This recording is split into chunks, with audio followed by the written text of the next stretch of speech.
Good morning to all. एक बार फिर तो तुहाडा वैलकम है लुधियाना स्कूल ऑफ इकनॉमिक्स दे विच। मैं डॉक्टर मोहम्मद सलीम अज तुहाडे लई असीं एक नवां टॉपिक लैके आ रहे हैं जिसका नाम है इलास्टिसिटी ऑफ डिमांड, मंग की लोच या मंग की सापेक्षता। आओ आप गल करते हाँ कि मंग की सापेक्षता या मंग की लोच की होंदी है या इलास्टिसिटी ऑफ डिमांड की होंदी है। इलास्टिसिटी ऑफ डिमांड का मतलब है कि किसी भी वस्तु की प्राइस विच चेंज होने दे नाल उस वस्तु की कीमत दे विच चेंज होने दे नाल उस वस्तु की मंग विच किन्ने परसेंट परिवर्तन होता है। जिवें इस तो पहला असीं अपने चैप्टर में पढ़िया सी कि किसी वस्तु की प्राइस विच चेंज होने दे नाल उस वस्तु की मंग विच चेंज हो जाती है, पर सानूं ये नहीं पता सी कि कितनी चेंज हो जाती है। जदों असीं उस क्वालिटेटिव मईयरमेंट नूं क्वालिटेटिव चेंज नूं असीं मईयर कर लीए तो उसनूं इलास्टिसिटी ऑफ डिमांड कहते हैं। सानूं लॉ ऑफ डिमांड जिहड़ा दसदा है वो सिर्फ डायरैक्शन दसदा है कि कितनी प्राइस बदलण नाल जिहड़ी है वो मंग की दिशा किस पासे वल होएगी, बढ़ेगी घटेगी। पर ये मंग की जिहड़ी लोच है या इलास्टिसिटी ऑफ डिमांड है सानूं ये दसदी है कि किन्ने परसेंट मंग की दे विच चेंज आएगी प्राइस दे विच चेंज होने दे नाल। So elasticity of demand is a responsiveness of quantity demanded with the change in price. असीं इसनूं इस फार्मूले दे नाल भी जिहड़ा है वो दस सकते हैं कि जिहड़ी इलास्टिसिटी ऑफ डिमांड है इत्थे नैगेटिव है। नैगेटिव का मतलब है इलास्टिसिटी ऑफ डिमांड कभी भी नैगेटिव नहीं होती। इसका मतलब percentage change in quantity demanded divide by percentage change in price कि प्राइस विच पहला चेंज आएगी, इसका इफैक्ट असी डिमांड पर देखना है। इनू अगर असी परसेंटेज के विच मईयर करते हैं तो वो मैथड जिस नाल असी मईयर करते हैं उसनूं इलास्टिसिटी ऑफ डिमांड का एक पार्ट एक हिस्सा कह सकते हैं। बेसिकली इलास्टिसिटी ऑफ डिमांड का मतलब है किसी भी वस्तु की कीमत विच प्रतिशत परिवर्तन होने के नाल उस वस्तु की मंग विच कितने परसेंट चेंज होती है नूं इलास्टिसिटी ऑफ डिमांड कहा जाता है। पर ये प्राइस और डिमांड में रिलेशनशिप होता है वो नैगेटिव होता है। आओ आप अगे गल करते हैं कि इलास्टिसिटी ऑफ डिमांड दी किहड़ी-किहड़ियां डिग्रीज होंदियां ने। बेसिकली इलास्टिसिटी ऑफ डिमांड में असीं 5 डिग्री च पढ़ते हैं। पहली है परफेक्टली इलास्टिक डिमांड, दूसरी है परफेक्टली इनइलास्टिक डिमांड, तीसरी है यूनिटरी इलास्टिक डिमांड, चौथी को असीं greater than unit elastic demand कहते हैं ते पंजवीं का नाम है less than unit elastic demand. आओ आप गल करते हैं कि परफेक्टली इलास्टिक डिमांड की होती है। परफेक्टली इलास्टिक डिमांड वो डिमांड होती है जो एक गिवन जी है साडी प्राइस है वो डिमांड इन्नी होती है जिसकी कोई सीमा नहीं होती, कोई अंत नहीं होता, उन्होंने इनफाइनाइट डिमांड कहते हैं। पर अगर इस प्राइस तो अगर प्राइस थोड़ी जी भी ज़्यादा हो जाती है, मान लो ये प्राइस साडी OP है, अगर प्राइस थोड़ी ज़्यादा हो जाती है तो डिमांड 0 हो जाती है। दूसरी को असीं परफेक्टली इनइलास्टिक कहने ये होंदा है कि प्राइस जी है वो चाहे घटे चाहे प्राइस बढ़े पर साड़ी जी डिमांड है वो सेम रहती है, वो कोई फर्क नहीं पैंदा। असी इसनों परफेक्टली इनइलास्टिक डिमांड या 0 डिमांड है। तीसरा है यूनिटरी इलास्टिक डिमांड। इसका मतलब ये है कि जिन्नी प्राइस घटेगी उल्ट दिशा में डिमांड उन्नी बढ़ जाएगी, जिन्नी प्राइस बढ़ेगी डिमांड उन्नी घट जाएगी। इस करके इलास्टिसिटी ऑफ डिमांड ये इक्वल टू 1 होगी। चौथा साडा जिहड़ा है डिग्री का हिस्सा है वो है greater than unit elastic demand. इस दे विच की हुंदा है कि अगर प्राइस थोड़ा जिहा घट जाए तो डिमांड उस तो कई गुना ज़्यादा बढ़ जाती। देखो ये प्राइस इन्नी घटी डिमांड ज़्यादा हो, या प्राइस थोड़ी जी बढ़े तो डिमांड उस तो कई गुना ज़्यादा घट जाती है, जिसनूं असीं greater than unit elastic demand कहते हैं। तो लास्ट डिग्री है जिसनूं असीं lace than unit elastic demand कहते हैं।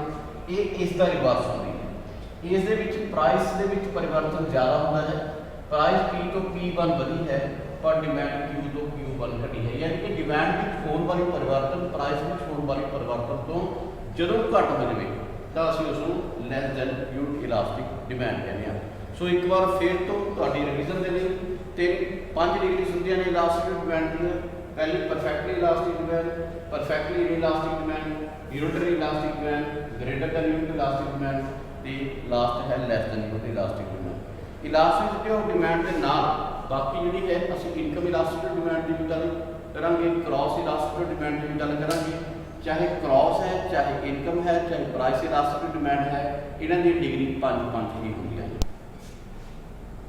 तो इस तो अगे आप गल करते हैं कि ये इलास्टिक डिमांड को आप मेजर किवें करते हैं। आपको ये पता चलेगा कि इलास्टिक डिमांड परफेक्टली इलास्टिक है, परफेक्टली इलास्टिक है, ਜਾਂ 1 के बराबर है, ਜਾਂ 1 तो ਵੱਧ है, ਜਾਂ 1 तो घट है। ये देखने के लिए साढ़े पास मैथड ने जिन्होंने मेजरमेंट ऑफ इलास्टिसिटी और डिमांड कहते हैं। उन्होंने सब तो पहला मैथड आता है total outlay method. Total outlay method की है, ये 3 किस्म की सिचुएशनस ने जो थोड़ा समझाने की कोशिश कर रहे हैं। सिचुएशन ये की है कि प्राइस इतने बढ़ रही है, खर्चा साडा जिहड़ा है वो सेम है, यानी कि 2 रुपए की प्राइस है, असं 4 चीज़ां लै रहे हैं, 8 रुपए खर्च हो रहे हैं। प्राइस 2 तो 4 हो गई है, तो क्वांटिटी असी 4 तो 2 करती है, लेकिन साडा रुपए 8 ही खर्च हो रहे हैं। प्राइस 4 तो 1 हो गई है, क्वांटिटी असी 8 ही कर लै रहे हैं, तो खर्चा भी साडा 8 ही पै रहा है। यानी कि प्राइस के बदलना या प्राइस के घटन के नाल अगर उस वस्तु से किया जाने वाला खर्चा सेम रहता है तो इलास्टिक डिमांड 1 के बराबर होगी। दूसरा साडा पार्ट है कि अगर खर्चा बढ़ता है या घटता है, वो की सिचुएशन है कि प्राइस के बदन नाल अगर साडा उस वस्तु से किया गया खर्च घटता है या प्राइस के घटन नाल उस वस्तु से किया गया खर्च बढ़ता है, तो असी इस सिचुएशन में जी बी सिचुएशन है, इस केस के इलास्टिक डिमांड 1 तो वध होगी। लास्ट की सी सिचुएशन है, ये उदों होती है जो इलास्टिक डिमांड लैस दैन 1 होती है। पर लैस दैन 1 का मतलब इतने है कि प्राइस के बदन नाल एक्सपेंडिचर बढ़े, प्राइस के घटन नाल एक्सपेंडिचर घटे, तो इस सिचुएशन इस अवस्था को आप इलास्टिक डिमांड लैस दैन 1 वाली अवस्था ही कहांगे। तो इसमें असी इस ग्राफ के भी प्रजेंट कर सकते हैं कि ओ एक्स एक्स से असी टोटल एक्सपेंडिचर लै रहे हैं, ओ वाई के प्राइस लै रहे हैं। ये है टी तो डी तक, इतने साड़ी इलास्टिक डिमांड है जी वो ग्रेटर दैन 1 है, इतने इलास्टिक डिमांड बी तो सी तक इक्वल टू 1, इतने इलास्टिक डिमांड है जी वो लैस दैन 1 है सी तो ई तक। जो दूसरा मैथड है वो साडा प्रपोर्शनट मैथड है, जिन्होंने असी परसेंटेज मैथड कहने हैं। इसका सेम फार्मूला है जो अभी पहला लिखा है, elastic demand is equal to negative sign तार लाने क्योंकि इन्होंने रिवर्स रिलेशनशिप होता है कि percentage change in quantity demand divide by percentage change in price. ये सिंबॉलिकली असीं इदा लिख सकते हैं delta Q divide by Q whole divide by delta P divide by P. Last साडा कंक्लूजन ये आ जाएगा delta Q divide by delta P into P divide by Q. Delta Q का मतलब है change in quantity, delta P का मतलब है चेंज इन प्राइस, पी का मतलब है ओरिजिनल प्राइस, क्यू का मतलब है ओरिजिनल क्वांटिटी। ये असी जी भी प्राइस चेंज होने क्वांटिटी चेंज आती है वो इलास्टिक डिमांड मेजर कर सकते हैं। सानू आंसर 1 तो वध 1 तो घट या 0 या इनफिनाइट मिल सकता। हाँ जी, आप डिस्कस कर रहे थे इलास्टिक डिमांड को मेजर करने के किहड़े मैथड ने, 2 आप डिस्कस कर चुके थे। उस तो बाद नैक्सट मैथड है उन्होंने आप पॉइंट मैथड कहते हैं। पॉइंट मैथड के होंगे है साढ़े पास फार्मूला, वो पॉइंट मैथड का फार्मूला ये है साढ़े पास lower segment divide by upper segment. ये आप इलास्टिक डिमांड दस सकते हैं कि इलास्टिक डिमांड ग्रेटर दैन 1 होगी, लैस दैन 1 होगी, इक्वल टू 1 होगी। आओ आप इनू थोड़ा जिहा एलैबोरेट करिए। ये साढ़े पास एक डिमांड कर्व है जिन्होंने आप MN नाम दिता है। ये साढ़े पास ओरिजिनल प्राइस है OP, ये ओरिजिनल क्वांटिटी है OQ, राइट। प्राइस भी चेंज होती है P तो P1, तो डिमांड भी चेंज होती है Q तो Q1। इनू इस तरीके नाल लिखा जा सकता है इलास्टिक डिमांड है इसका मतलब price divide by quantity into delta Q divide by delta P. Delta Q का मतलब है change in price, delta P का मतलब चेंज इन डेल्टा क्यू का मतलब change in quantity, delta P का मतलब change in price. G P है साड़ी OP, इनू आप AQ भी लिख सकते हैं, OP को आप AQ भी लिख सकते हैं क्योंकि ये साइड इस साइड के बराबर है। जी डेल्टा सॉरी क्यू है क्वांटिटी है चेंज OQ, आप जी OQ क्वांटिटी है उन्होंने आप AP भी लिख सकते हैं, ठीक है। OQ AP या PA ये लिखा जा सकता है। जी प्राइस की चेंज आई है P तो P1, ये प्राइस की चेंज आई है इनू आप AB भी लिख सकते हैं। जी क्वांटिटी भी चेंज आई है Q तो Q1 आई है इनू आप PC भी लिख सकते हैं। तो ये सारी चीज़ को आप इस फार्मूले पुट करना है। तो इलास्टिक डिमांड कि बराबर आ जाएगी AQ, this is AQ divide by AP into delta Q divide by delta P. Delta Q कितना साढ़े पास B C divide by A B. तो आपको ये पता है कि जो ट्राइंगल है A B C triangle A Q N ये सिमिलर ट्राइंगल। अगर सिमिलर ट्राइंगल ने तो इतों आप कैलकुलेट कर सकते हैं कि बी सी है जोड़ा B C divide by A B is equal to Q N divide by A Q right. तो उस तो बाद जे असी इन्हों इक्वेशन नंबर 1 के पुट करते जी साड़ी इक्वेशन नंबर 1 है कि क्योंकि B C divide by A B is equal to Q N divide by A Q है। Q N divide by A Q की जगह पर असी B C divide by A B लिख सकते हैं। वो साढ़े पास आ जाएगा A Q divide by A B into Q N divide by A Q एक कैंसल हो जाएगा तो रह गया साढ़े पास Q N divide by A B. हूँ साढ़े पास एक ट्राइंगल है ए क्यू एन और दूसरा ट्राइंगल है पी एन ए वो है साढ़े पास पी एम ए। ये भी सिमिलर ट्राइंगल ने तो इन्हों की रेशो जी साइड दी वो बराबर हो गया। तो इतों असी कैलकुलेट कर सकते हैं कि Q N divide by A B या equal to A N divide by A N. इसका मतलब की है this is your lower segment and this is your upper segment. तो इतों असी प्रूव कर सकते हैं कि लास्ट जो डिमांड है कि ग्रेटर देन 1 होगी लेस देन 1 होगी। ये सिंपल वे नाल दस्या गया है। ये साढ़े पास प्राइस है इधर पास इधर असी क्वांटिटी ले रहे हैं। इलास्टिक डिमांड इस पॉइंट के उत्ते इनफाइनाइट होगी। मिडल वाले पॉइंट के ऊपर किसी भी इस पॉइंट से डिस्कस गल कर लीए तो इलास्टिक डिमांड ग्रेटर देन 1 होगी। इस पॉइंट तो कितने भी नीचे असी लै जाइए तो इलास्टिक डिमांड है वो लैस देन 1 होगी। पर इस पॉइंट के उत्ते इलास्टिक डिमांड है हमेशा इक्वल टू 1 होगी। चौथा साडा जिहड़ा मैथड है वो असी आर्क मैथड कहते हैं। आर्क मैथड का मतलब ये होता है कि जी डिमांड कर्व है वो हमेशा ही स्ट्रेट लाइन नहीं होंगी। जिथे कर्व की गल करते हैं उत्थे बेंड होएगा और ए पॉइंट है साढ़े पास सी। इन्हों दो पॉइंट के विचकार इलास्टिक डिमांड को मेजर करने का फार्मूला है असी उसको आर्क मैथड कहने हैं। इन्हों के विचकार कितनी इलास्टिक डिमांड है ग्रेटर देन 1 है लेस देन 1 है इक्वल टू 1 है उन्होंने मेजर करने के लिए साढ़े पास फार्मूला है कि डेल्टा क्यू का मतलब है कितनी चेंज आई है quantity divide by half into Q1 plus Q whole divide by delta P divide by half into P1 plus P. जे असी इसको होर एलैबोरेट करिए तो फाइनल रिजल्ट साडा ये आ जाता है डेल्टा क्यू का मतलब होता है Q1 minus Q. Delta P का मतलब है P1 माइनस पी। जे असी फाइनल रिजल्ट करिए तो elastic demand is equal to negative ठीक है Q1 minus Q divide by Q1 plus Q into P1 plus P P1 minus P या Q1 minus Q divide by P1 minus P या P1 plus P divide by Q1 plus Q भी लिख सकते हो। तो last साढ़े पास method है उन्होंने असी रेवेन्यू मैथड कहते। रेवेन्यू मैथड के साढ़े पास फार्मूला है elastic demand is equal to AR divide by AR minus MR। AR का मतलब होता है एवरेज रेवेन्यू, MR का मतलब मार्जिन रेवेन्यू। एवरेज रेवेन्यू का मतलब होता है एक वस्तु की कीमत। मार्जिन रेवेन्यू का मतलब होता है एक होर वस्तु चेंज हो जो बेचने के नाल टोटल रेवेन्यू में जी चेंज होती है उसको मार्जिन रेवेन्यू कहते हैं। तो elastic demand AR divide by AR minus MR ये फार्मूला है। इतने आप एक मेजर करके देखना ये पॉइंट है ये साड़ी एवरेज रेवेन्यू कर्व है ये मार्जिन रेवेन्यू कर्व है ठीक है। और इस पॉइंट के उत्ते जो मैं मेजर करा A तो लैके B तक ये साड़ी AR और A जो है ये साड़ी MR।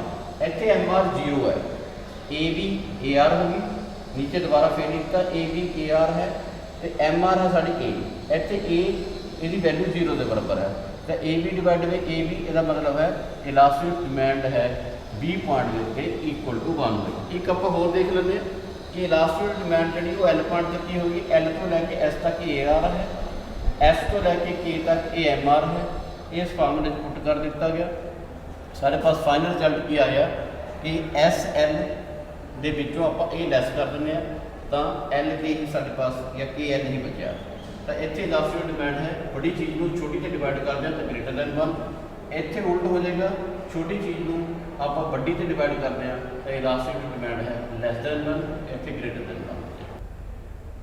ਤੇ ਇਲਾਸਟਿਸਿਟੀ ਡਿਮਾਂਡ ਦੇ ਲਾਸਟ ਵਾਲੇ ਪਾਰਟ ਦੇ ਵਿੱਚ ਜਿਹੜਾ ਆਪਾਂ ਡਿਸਕਸ ਕਰਨਾ ਹੈ ਉਹ ਇਹ ਗੱਲ ਕਰਨਾ ਹੈ ਕਿ ਕਿਹੜੇ ਫੈਕਟਰ ਇਫੈਕਟ ਕਰਦੇ ਨੇ ਇਲਾਸਟਿਕ ਡਿਮਾਂਡ ਨੂੰ। ਕਹਿਣ ਦਾ ਮਤਲਬ ਹੈ ਇਲਾਸਟਿਕ ਡਿਮਾਂਡ ਇੱਕ ਤੋਂ ਵੱਧ ਹੋਏਗੀ, ਘੱਟ ਹੋਏਗੀ ਜਾਂ ਜ਼ੀਰੋ ਹੋਏਗੀ। ਠੀਕ ਹੈ, ਉਹ ਤੋਂ ਸਭ ਤੋਂ ਪਹਿਲਾਂ ਹੈ ਨੇਚਰ ਆਫ ਕਮੋਡਿਟੀ, ਕਿ ਕਮੋਡਿਟੀ ਕਿਸ ਤਰੀਕੇ ਦੀਆਂ ਨੇ, ਕੀ ਸਾਡੇ ਪਾਸ ਲਗਜ਼ਰੀਜ਼ ਨੇ ਜਾਂ ਅਸੀਂ ਡਿਮਾਂਡ ਜਿਹੜੀ ਹੈ ਉਹ ਕੰਫਰਟ ਦੀ ਕਰਦੇ ਹਾਂ ਜਾਂ ਅਸੀਂ ਨੈਸੈਸਿਟੀ ਦੀ ਕਰਦੇ ਹਾਂ। ਨੈਸੈਸਿਟੀ ਅਤੇ ਲਗਜ਼ਰੀ ਦੇ ਕੇਸ ਵਿੱਚ ਇਲਾਸਟਿਕ ਡਿਮਾਂਡ ਹੈ ਉਹ ਇਨਇਲਾਸਟਿਕ ਹੁੰਦੀ ਹੈ ਜਾਂ ਲੈਸ ਇਲਾਸਟਿਕ ਹੁੰਦੀ ਹੈ। ਕਹਿਣ ਦਾ ਮਤਲਬ ਇਹ ਹੈ ਕਿ ਉਹਨਾਂ ਦੇ ਪ੍ਰਾਈਸ ਵਧੇ ਘਟੇ ਉਹਨਾਂ ਦੇ ਕੋਈ ਖਾਸ ਡਿਮਾਂਡ 'ਤੇ ਅਸਰ ਨਹੀਂ ਪੈਂਦਾ।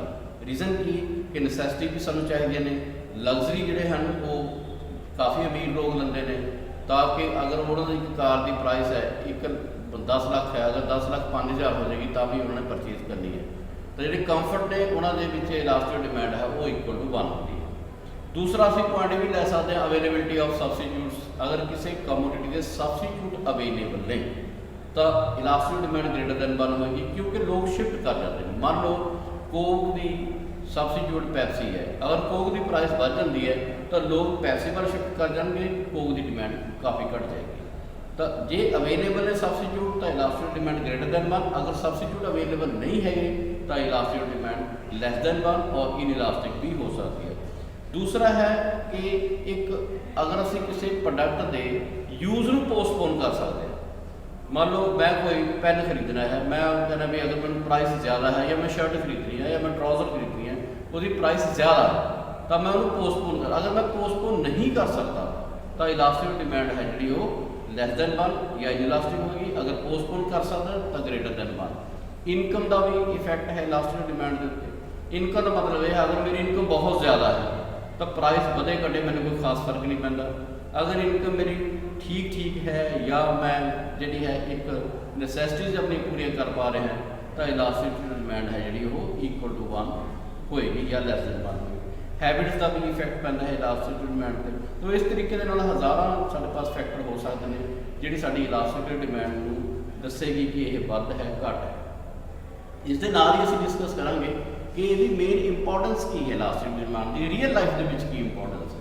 ਪਹਿਲੀ ਤਾਂ ਗੱਲ ਹੈ ਜਿਵੇਂ ਅਸੀਂ ਮੋਨੋਪੋਲੀ ਦੀ ਗੱਲ ਕਰਦੇ ਹਾਂ, ਮੰਨ ਲਓ ਕਿਸੇ ਵਿਅਕਤੀ ਦੀ ਮੋਨੋਪੋਲੀ ਆਪਣੇ ਪ੍ਰੋਡਕਟ ਵਿੱਚ, ਮੋਨੋਪੋਲਿਸਟ ਨੂੰ ਉਸ ਦੀ ਪ੍ਰੋਡਕਟ ਦੀ ਪ੍ਰਾਈਸ ਫਿਕਸ ਕਰਨ ਦੇ ਵਿੱਚ ਇਲਾਸਟਿਕ ਡਿਮਾਂਡ ਜਿਹੜੀ ਹੈ ਤਾਂ ਅਗਰ ਤੋਂ ਪ੍ਰਾਈਸ ਜ਼ਿਆਦਾ ਫਿਕਸ ਕਰਦਾ ਹੈ ਤਾਂ ਉਹਦੇ ਨਾਲ ਉਹਦੀ ਡਿਮਾਂਡ 'ਤੇ ਬਹੁਤ ਜ਼ਿਆਦਾ ਅਸਰ ਪੈ ਜਾਂਦਾ, ਯਾਨੀ ਕਿ ਬਹੁਤ ਜ਼ਿਆਦਾ ਘਟ ਜਾਂਦੀ ਹੈ ਤਾਂ ਉਹ ਘੱਟ ਪ੍ਰਾਈਸ ਫਿਕਸ ਕਰੇਗਾ। ਅਗਰ ਉਹ ਬਹੁਤ ਘੱਟ ਪ੍ਰਾਈਸ ਫਿਕਸ ਕਰਦਾ ਹੈ ਤੇ ਉਹਦੀ ਡਿਮਾਂਡ ਬਹੁਤ ਜ਼ਿਆਦਾ ਹੋ ਜਾਂਦੀ ਹੈ ਤਾਂ ਉਹਦੇ ਲਈ ਘੱਟ ਪ੍ਰਾਈਸ ਲੈਣਾ ਵੀ ਲਾਭਦਾਇਕ ਹੋਏਗਾ। ਦੂਸਰਾ ਹੈ ਕਿ ਜਿਹੜੀ ਸਾਡੇ ਪਾਸ ਜੁਆਇੰਟ ਸਪਲਾਈ ਹੈ ਪ੍ਰੋਡਕਟ ਦੀ। ਜੁਆਇੰਟ ਸਪਲਾਈ ਦਾ ਮਤਲਬ ਹੈ ਅਸੀਂ ਇੱਕ ਚੀਜ਼ ਪੈਦਾ ਕਰਦੇ ਹਾਂ, ਜਿਵੇਂ ਆਇਲ ਕੇਕਸ ਪੈਦਾ ਹੋ ਜਾਂਦੇ ਨੇ ਜਾਂ ਅਸੀਂ ਆਇਲ ਜਿਹੜਾ ਹੈ ਪ੍ਰੋਡਿਊਸ ਕਰਦੇ ਹਾਂ ਤਾਂ ਆਇਲ ਕੇਕਸ ਦੀ ਪ੍ਰਾਈਸ ਕਿਵੇਂ ਆਪਾਂ ਫਿਕਸ ਕਰੀਏ। ਉਹ ਅਗਰ ਤਾਂ ਇਲਾਸਟਿਕ ਡਿਮਾਂਡ ਗ੍ਰੇਟਰ ਦੈਨ 1 ਹੈ ਤਾਂ ਆਪਾਂ ਉਹਦੀ ਪ੍ਰਾਈਸ ਘੱਟ, ਅਗਰ ਲੈਸ ਦੈਨ 1 ਹੈ ਤਾਂ ਉਹਦੀ ਪ੍ਰਾਈਸ ਆਪਾਂ ਜ਼ਿਆਦਾ ਫਿਕਸ ਕਰ ਸਕਦੇ ਹਾਂ। ਇਸ ਤਰੀਕੇ ਨਾਲ ਜਦੋਂ ਪ੍ਰਾਈਸ ਡਿਸਕ੍ਰਿਮੀਨੇਸ਼ਨ ਦੀ ਆਪਾਂ ਗੱਲ ਕਰ ਲਈਏ, ਪ੍ਰਾਈਸ ਡਿਸਕ੍ਰਿਮੀਨੇਸ਼ਨ ਦਾ ਮਤਲਬ ਇਹ ਹੈ ਕਿ ਜਦੋਂ ਇੱਕ ਪ੍ਰੋਡਕਟ ਦੀ ਅਸੀਂ ਅਲੱਗ-ਅਲੱਗ ਪ੍ਰਾਈਸ ਚਾਰਜ ਕਰਦੇ ਹਾਂ, ਉਹ ਮਾਰਕੀਟ 'ਚ ਅਸੀਂ ਵੱਧ ਪ੍ਰਾਈਸ ਲੈ ਸਕਦੇ ਹਾਂ ਜਿਸ 'ਚ ਇਲਾਸਟਿਕ ਡਿਮਾਂਡ ਜਿਹੜੀ ਘੱਟ ਹੈ, ਜਿਹਦੇ ਵਿੱਚ ਜ਼ਿਆਦਾ ਹੈ ਉਹਦੇ ਵਿੱਚ ਅਸੀਂ ਪ੍ਰਾਈਸ ਘੱਟ ਲੈ ਸਕਦੇ ਹਾਂ। ਇੱਕ ਦੋ ਹੋਰ ਪੁਆਇੰਟ ਨੇ ਇਹਦੇ ਨਾਲ ਦੇ, ਇਸ ਤਰੀਕੇ ਦੇ ਬਹੁਤ ਸਾਰੇ ਪੁਆਇੰਟ ਆਪਾਂ ਹੋਰ ਵੀ ਡਿਸਕਸ ਕਰ ਸਕਦੇ ਹਾਂ। ਜਿਵੇਂ ਫਾਈਨਾਂਸ ਮਿਨਿਸਟਰ ਹੈ, ਫਾਈਨਾਂਸ ਮਿਨਿਸਟਰ ਨੂੰ ਇਲਾਸਟਿਕ ਡਿਮਾਂਡ ਦਾ ਕੀ ਫਾਇਦਾ ਹੈ। ਫਾਈਨਾਂਸ ਮਿਨਿਸਟਰ ਤੋਂ ਟੈਕਸ ਇੰਪੋਜ਼ ਕਰਦੇ ਨੇ ਪ੍ਰੋਡਕਟ ਦੇ ਉੱਤੇ ਬਜਟ ਪੇਸ਼ ਕਰਦੇ ਹੋਏ, ਤਾਂ ਉਹ ਟੈਕਸ ਇਲਾਸਟਿਕ ਡਿਮਾਂਡ ਨੂੰ ਦੇਖ ਕੇ ਹੀ ਇੰਪੋਜ਼ ਕੀਤੇ ਜਾਂਦੇ ਨੇ। ਅਗਰ ਟੈਕਸ ਇੰਪੋਜ਼ ਕਰਨ ਦੇ ਨਾਲ ਵਸਤੂ ਦੀ ਪ੍ਰਾਈਸ ਬਹੁਤ ਜ਼ਿਆਦਾ ਘਟ ਜਾਂਦੀ ਹੈ ਤਾਂ ਟੈਕਸ ਦਾ ਰੇਟ ਘਟਾ ਦਿੱਤਾ ਜਾਂਦਾ ਹੈ, ਅਗਰ ਨਹੀਂ ਘਟਦੀ ਤਾਂ ਉਹ ਟੈਕਸ ਜ਼ਿਆਦਾ ਚਾਰਜ ਵੀ ਕਰ ਸਕਦੇ। ਸੋ ਇਹਨਾਂ ਸ਼ਬਦਾਂ ਦੇ ਨਾਲ ਹੀ ਸਾਡਾ ਇਹ ਪਾਰਟ ਹੈ ਜਿਹੜਾ ਇਲਾਸਟਿਕ ਡਿਮਾਂਡ ਦਾ, ਕਿ ਇਲਾਸਟਿਕ ਡਿਮਾਂਡ ਕੀ ਹੁੰਦੀ ਹੈ, ਇਹਦੀਆਂ ਡਿਗਰੀਜ਼ ਕਿਹੜੀਆਂ ਨੇ, ਇਹਦੇ ਕਿਹੜੇ ਮੈਥਡਸ ਹੁੰਦੇ ਨੇ, ਇਹਦੀ ਕਿਹੜੇ ਫੈਕਟਰਸ ਨੂੰ ਇਫੈਕਟ ਕਰਦੇ ਨੇ ਤੇ ਇਹਦੀ ਰੀਅਲ ਲਾਈਫ ਦੇ ਵਿੱਚ ਇੰਪੋਰਟੈਂਸ ਕੀ ਹੈ। ਇਹ ਸਾਡਾ ਮੇਨ ਪਾਰਟ ਸੀ ਅੱਜ ਦਾ। ਤੇ ਨੈਕਸਟ ਆਪਾਂ ਜਿਹੜੇ ਹੈ ਉਹ ਵੀਡੀਓ 'ਚ ਡਿਸਕਸ ਕਰਾਂਗੇ ਕਿ ਇਨਕਮ ਇਲਾਸਟਿਕ ਡਿਮਾਂਡ ਅਤੇ ਕ੍ਰਾਸ ਇਲਾਸਟਿਕ ਡਿਮਾਂਡ ਕੀ ਹੁੰਦੇ ਨੇ। ਜੇ ਕਿਸੇ ਵੀ ਵਿਅਕਤੀ ਦਾ ਕੋਈ ਵੀ ਕੁਐਸਚਨ ਹੈ ਤਾਂ ਉਹ ਕੁਐਸਚਨ ਬਾਕਸ ਦੇ ਵਿੱਚ ਜਿਹੜਾ ਹੈ ਆਪਣੇ ਕਮੈਂਟ ਦੇ ਸਕਦਾ ਹੈ, ਉਹ ਕੁਐਸਚਨ ਰੇਜ਼ ਕਰ ਸਕਦਾ ਹੈ।